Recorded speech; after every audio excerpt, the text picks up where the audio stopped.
by saying Stargate Universe is my favorite show on TV right now. But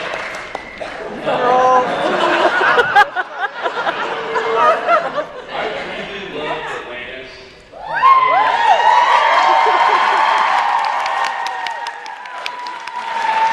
You almost had a compliment there. Almost, yes. I couldn't help but see a relationship between Battlestar going off and the universe starting up, and it's very similar. And then Atlantis had to go somewhere, and it seemed like it was like right in the middle of its best season, and then it was gone. I'm curious if there's any relationship to Atlantis going off when universe started up. Yeah.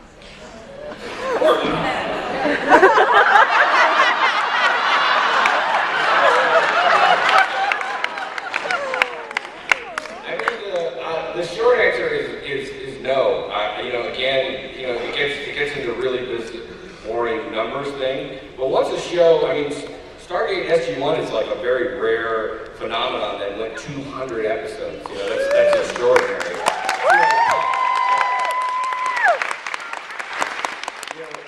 If any show reaches 100 episodes, that's considered a monumental success. Very few shows do that. So we were exceptionally lucky to have the run that we had, and most shows, it's like when a show gets canceled, it's like the age of the number of episodes you've done is like the age of the person. So if like an episode, like a show gets canceled, like the 4th episode, you're like, oh my god, that is awful. Only 4. And if they get to like 18, you're like so young and just have nothing, future in front of them. Like 35, you're like, I guess was not living proper. I don't understand. Mid-50s is like, that happens sometimes. Their 50s, 75, you're like, full life. 100, you're like, that's come on. He had a good run, 100 years. So, no, the show, SGU was something that was going to happen whether or not Atlantis got picked up, and so, no, it had nothing to do. Can you say that again? SGU had nothing to do with Atlantis getting canceled,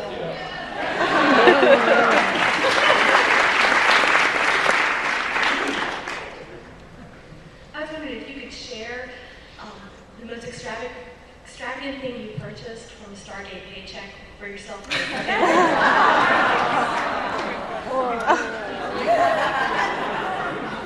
Lexa, would you like to answer that question? It's right here.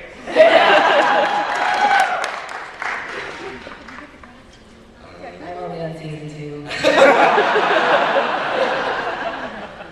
This beard cost a pretty penny. Lots and lots and lots and lots of shoes. Lots and lots and lots and lots of shoes. Lots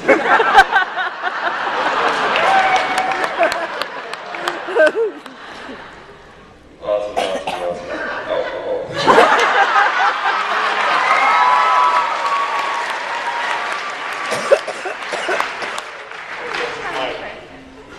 This is for Martin and kind of sideline to Alaina.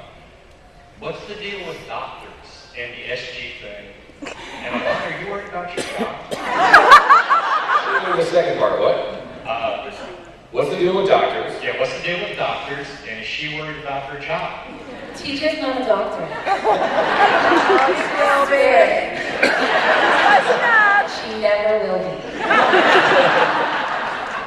I don't know, I really like the doctor characters. Jewel was a doctor character. She's a great character. They come off the awesome doctor from SG-1.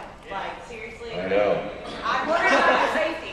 No, everybody is. I know. I asked Brad. I said, what's the deal? Everyone asked me if I'm worried about losing my job. And he said, we're not very nice to doctors. Well, they all could I don't know why either. How did Lamb survive? Yeah. I was barely in it. So I survived. Were there to be a season 11? No, I don't know.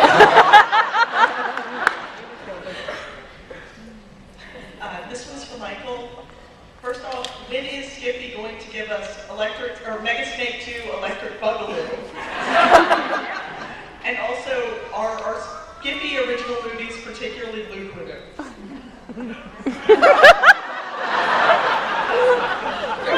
How much did you make on that last movie? You really do it for the love. Yeah, you're The lying. art. I don't know, what was the brilliant one that we just heard that they did that had Tiffany and Debbie Gibson. Oh yeah, Debbie Gibson in it? and they like fought. And they fought. It was again, it was like a boa versus python. No, this is Sharktopus. That was Mega Shark versus Giant Octopus or something. Was it called Sharktopus? Yeah, it was No, called this is Sharktopus. That's not out yet. It's kind of like, I wish I would have thought of that. It's The only time I'm going to have a career in more sci-fi movies is if I get to do one with Tiffany or Debbie Gibson. Or I get to be Conan's little buddy Skippy.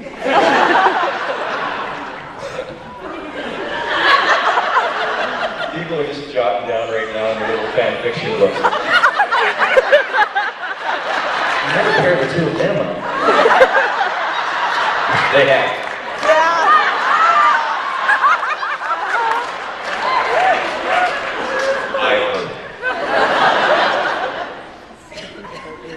Next question. It's been photoshopped. All right, anybody else have a question down here? Open mics. Come on, we have a question. Great. What happened to the raccoon? Yeah, the I have no raccoons. idea what you were talking about. What raccoon? Michael does. Your raccoons. The raccoons in my house? Yeah. Yeah, let's open it up to home improvement. They're still hanging around. Tell everyone how much They you got love holes. them. Tell everyone how much you love them. We really need to hear about the raccoons.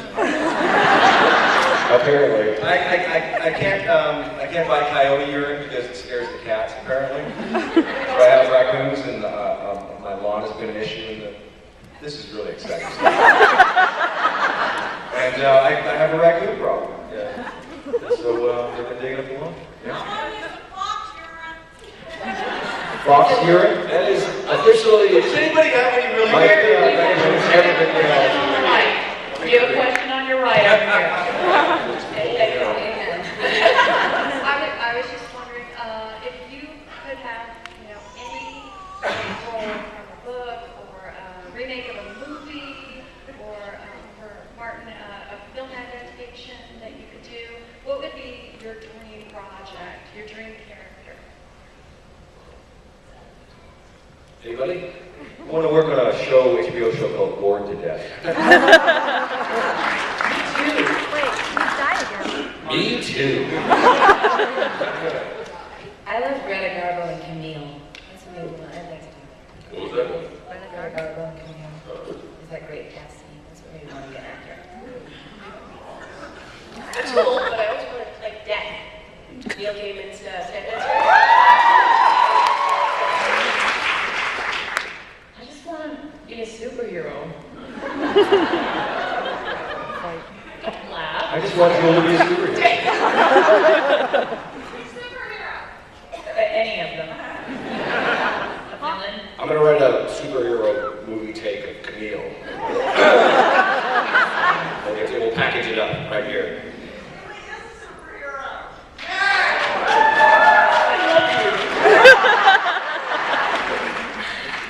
Over here. Hi, this question is for Michael. I really enjoyed your term on Bird Notice. I was wondering if there's any thoughts about doing a prequel to flesh out the backstory of your character. That would be really cool. It's interesting you asked that question. Not the last Comic-Con, but one before that, where we did the panel, and the question was being banged around, obviously, to me, like, why the hell are you here? Because the character got killed off when we were presenting the third season, but so a lot of questions were posed to Matt next to Kurt or Burnhouse, like, any thoughts of bringing Victor back, who was killed horrifically at the end of the second season. And Matt was like, well, no, and he had told me the story that he made a promise to his wife when he was doing the show that she said, promise me you'll never do that cheesy thing that other shows do and bring back characters they killed off.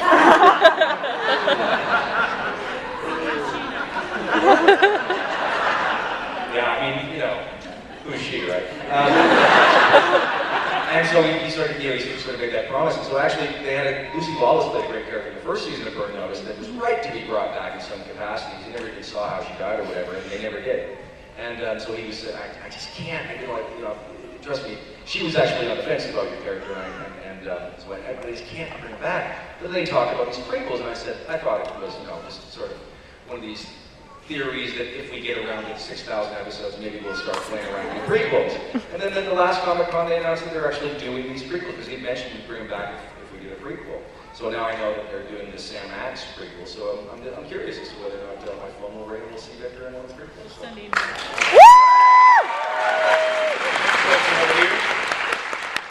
Hi, I just wanted to say that my favorite episode of Atlantis was Be All My Sins Remembered. Martin, did you write that one? I did, yes. Thank God. So, Fran, Colonel. Can you describe the writer's room for that episode?